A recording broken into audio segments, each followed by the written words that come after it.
So this is how my day's going today. So I started off with a text, which is sort of good news, sort of bad news.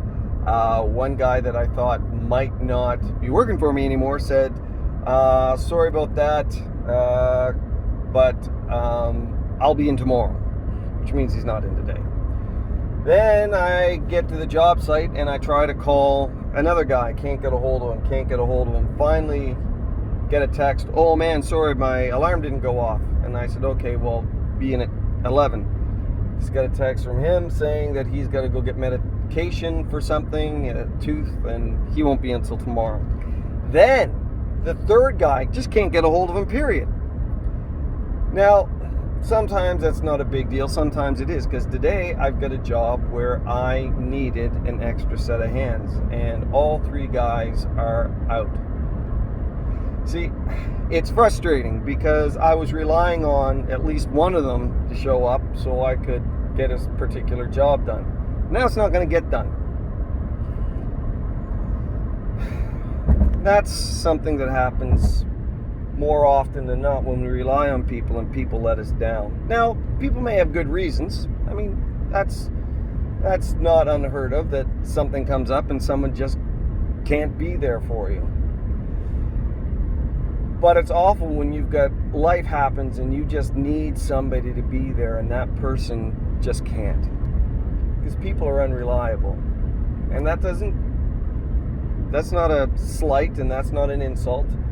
That's just the reality that life happens, and sometimes people can't do the things that they want to do or hope to do. And sometimes those things they wanted to do was help you out.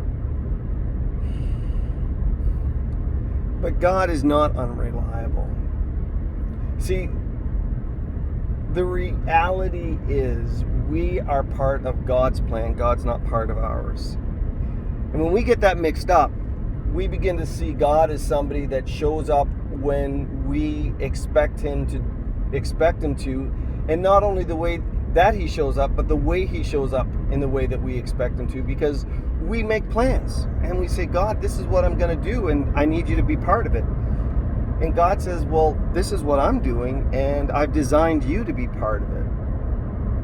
And we get that mixed up, and God doesn't show up the way we want him to, we get mad at God. And then we think God is unreliable. And I've heard that so many times. You can't rely on God. And the truth is, a lot of people, they say it right. He says you can't rely on God to be there for you when you need him. And a lot of times what people are needing God for is to do what they want God to do. They need God to show up and follow their plans.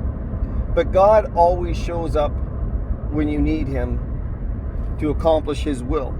Thing is, God's always there. God's always shown up. God just doesn't always endorse what we're doing simply because it's something that we want to do. God shows up and says, I'm here to help you do what I have intended you to do. I know the plans that I have for you, plans to prosper you, give you hope and give you a future. And we say, yeah, but God, I don't like those plans. I want my plans, because this is what I want prosperity to look like. I want prosperity to look like what the world says prosperity is.